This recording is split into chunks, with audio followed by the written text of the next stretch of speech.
Hello, everybody. My name is Vivian Salazar. I am 23 years old from Alamo, Texas. So that is way south in the RGV.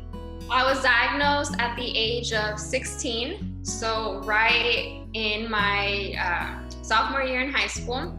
It actually happened, my first seizure happened publicly. I was in line at Walmart. I was with my mom and my little sister, and all of a sudden I started seizing. My family did not know what epilepsy was before this experience. And they did not know how to react to that situation, what was going on. It was something very new and scary. And luckily, I'm very, very thankful for this, but there was a firefighter there actually around the area in Walmart where, I started having my convulsions. A firefighter stopped and helped, started taking the time, telling everybody what to do, the steps, calling the ambulance. So because it was my first seizure, I did have to get hospitalized. And, if it wasn't for that firefighter, who knows, what would have happened, where I would have been. So, my family and I always say that we wish her the best. We don't know who she is. We didn't get to get her name, but, we're very thankful for that. And so we noticed that they were, seizures because I get the grandma ones, the full-on convulsions, your eyes, the shaking, the trembles where I clench my fist, my tongue. And so that is when we realized that we really need to take a step forward. And so that is, when I started going to doctor visits.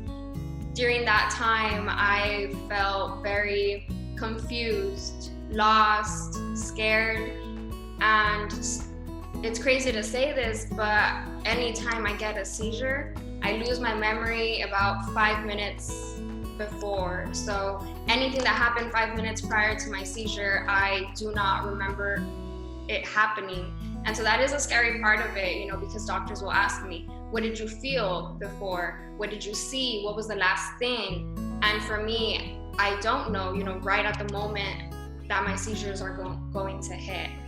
And, I do have great family support. When all this happened, my mom and my little sister, were there to help me. And I have an older sister where at that point she was in college. She was at Texas State University. And, she's also very, very close to us. So it was hard for her to, hear the news that I was going through this and her feeling helpless over there.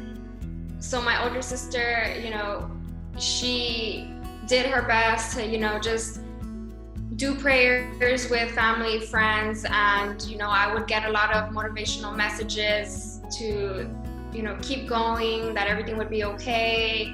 And so that really felt really good to have that support, because it was also very hard to really learn what was going on. I did not understand this. So, prior to this, I did not know about epilepsy. We did not know how to handle the situation. And so what really helped in the beginning was just really sticking to our faith. We're very big on that, and we did anything we could. Epilepsy comes with many challenges, and in order to overcome that, I had to learn to be open about it and figure out what things I can still do without having to make accommodations. At times, when I wanted to ask myself why, I would think about the positive impact epilepsy has had on my life. Yes, I have had my fair share of emotional challenges, but I continue with my faith and praying for the best. I never let epilepsy stop me from reaching my goals. I have successfully graduated with my master's degree recently from Texas A&M University, and I'm now a first grade teacher, first year first grade teacher. So it's very challenging, especially being an epileptic, to be in a situation such as this one. I have recently been figuring out a way to approach my students with this news, because in the beginning I did not think it was necessary for first graders to really know about it because I did not want to scare them. It can be something scary.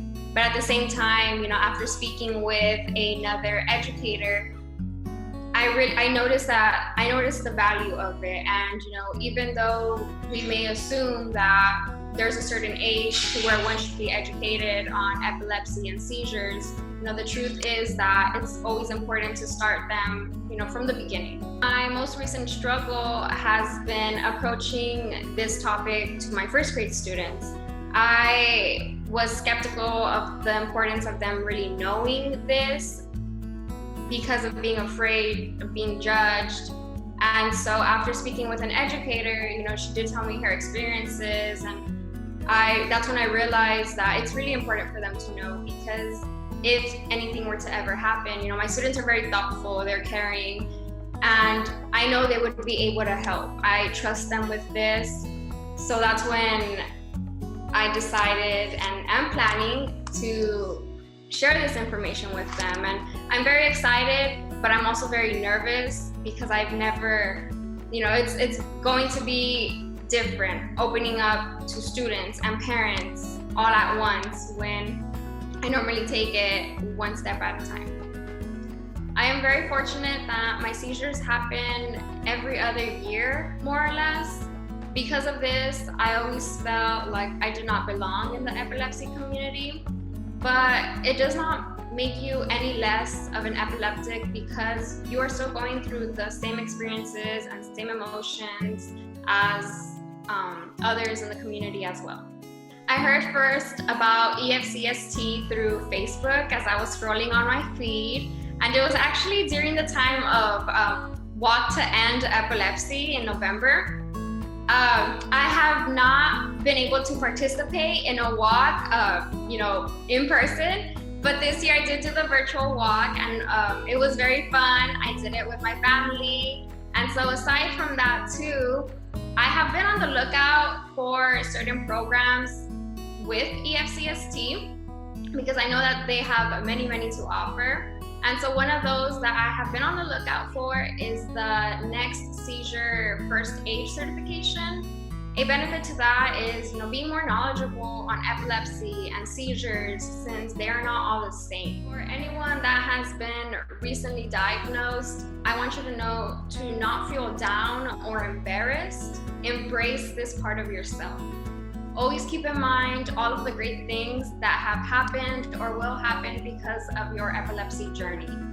You will do great things and be a stronger person through it all. I hope that my story can help at least one person out there, and just know that you are doing amazing. You got this. Everything will be okay. Keep your head up.